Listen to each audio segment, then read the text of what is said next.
Hi everyone, it's Kyle, and I'm really excited to do this podcast about One Size Does Not Fit All and talk a little bit more about my undergrad institution as well as the interview I did with my mentor. For this podcast, I'm going to go a little bit off script and see if I can simply express my thoughts and reflection about the assignment and help portray a little bit more about the interview and the reflection I've done on our book. So, to get started, I'd like to talk a little bit more about my undergraduate institution and my mentor who I interviewed. So, I went to Kent State University in Kent, Ohio. For those of you who don't know, Kent State is about an hour south of Cleveland in the northeast corridor of Ohio. Kent State is the second largest research institution and also the second largest institution in general in the state of Ohio, behind The Ohio State University. Kent State, the population has been growing tremendously, especially since I was a freshman up until when I graduated as a senior. Currently, we have 8 campuses. We have a main campus and 7 regional campuses scattered throughout Northeast and Midland, Ohio. On main campus, there are approximately 20,000 undergraduate and graduate students. And then on the 7 regional campuses, there are also 20,000 undergraduate and graduate students around those campuses. So we have approximately 41,000 people who are enrolled as a Kent State University student. And uh, the time I took the assessment, I found out that I had assessed Kent State to be the extracurricular model, which is sorted under the out of classroom centered under traditional. So I was really intrigued to see what my mentor would say and see if we had agreed. My mentor, her name is Lindsay Marks, and she is currently the assistant director for academic and student leadership programs in the Department of Resident Services. And her position holds like a split responsibility. On the student leadership side, she advises our Residence Hall Association, which is called Kent Inter Hall Council. She advises the National Residence Hall Honorary Chapter. And she also does a lot of different work with students in housing who want to be student leaders and who are interested in student affairs, which is how I predominantly worked with her. She was also my advisor when I was a senior for our RHA KIC. I was the vice president. So she was my direct advisor and helped me do a lot of programming. On the academic portion of her job, she is the coordinator for the living learning communities on our campus. We have 9 living learning communities in which she coordinates with the actual in-center coordinators and the faculty members and academic advisors who help run and operate living learning centers. So she has a very unique position, and I thought she would be really great to do this assignment with because she has really gotten to see both sides of student affairs and academic affairs. She also took the assessment, and her result ended up being the same as mine. She found that her highest score was extracurricular, and so that is what a majority of our interview talked about, as well as um, our secondary dominant models, which were very different. So I'll talk about that a little bit. But like I said, we had very similar results with extracurricular, and we felt like that was very common for us to have the same view because we really communicated a lot during my senior year, especially during my grad school process.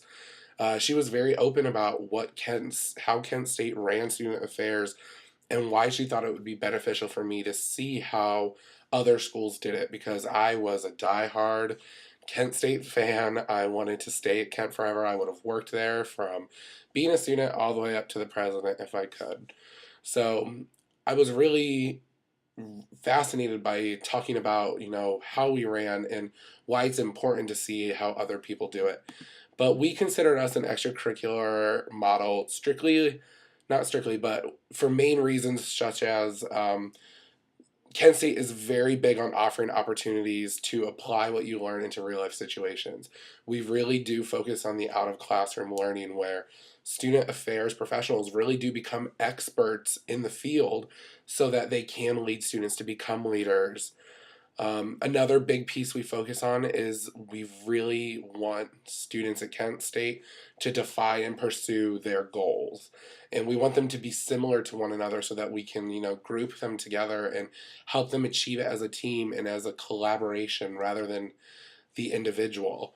Um, we teach conflict resolution. We focus so much on career development and student activities. Living learning communities are huge at Kent, which is why she has such a unique and exciting job. There's a huge focus on student government and leadership training, and it really is extracurricular because even though the students, they lead that and they're a part of it, those are developed by the student affairs professionals. They are the ones who are offering these opportunities and they are the ones leading these students to success. And we really agreed about the strengths of the model and we felt like they were very at home with Kent. The fact that, you know, we are somewhat detached from academic affairs, but it's never really viewed as an issue.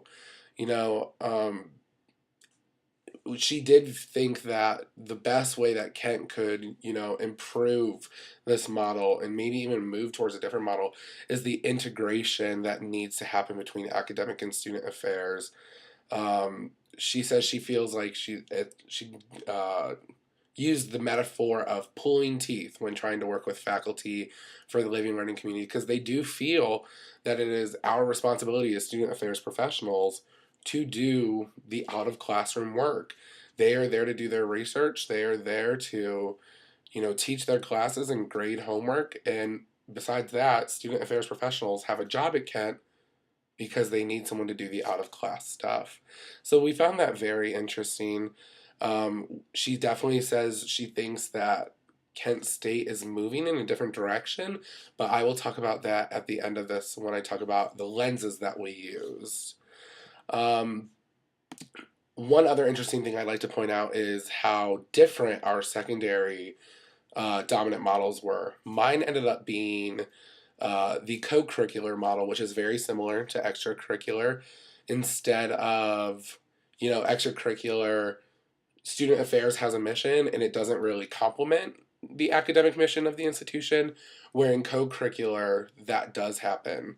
So I think it's very similar, and I think as a student, I felt like I had a great tie between my academics and my outside work, but I definitely realized that there was a clear division that, out of the classroom, I was really focused on my student involvement and really working with engaging with my peers. And when I was in the classroom, that was what I thought about. I thought about the class, the homework, the tests.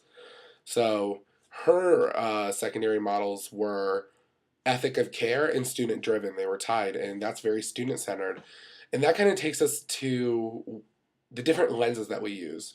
So the lens I was using was specifically those 4 years that I spent at Kent. I don't think my experiences changed throughout the year, as in my involvement with the residence life department and other departments in student affairs. To me, those professionals always looked the same. They had the same goals for me, they had the same opportunities set up for me. And where Lindsay is in her job, she sees it very differently where she's in those conversations with the administration and with the higher ups, the board of trustees, the directors of the departments, the vice president of student affairs. She was able to see what they were attempting to do. And Kent State really is trying to move to a more student driven, student centered model. They want students to, you know, be there and be the ones coming up with these opportunities and really make decisions for the institution and for student affairs in general. But the ethic of care is in there because, you know, we're really focusing more on relationships, and they're not even trying to just build relationships between faculty and staff and students and students. They're trying to make a really strong relationship between faculty and staff, staff and staff, faculty and faculty. They want to look like a unified front. And that was something that I did not see, which is why I think we had such different lenses. But we really had a great conversation, and I really was proud to be able to talk to her about this because I felt like it was the first time I was being treated as a colleague with her, and it was really exciting to, not be the student leader just sitting there worrying about what we were going to focus on for our programs. We got to really talk about, why we're in student affairs and why we think this is all very important.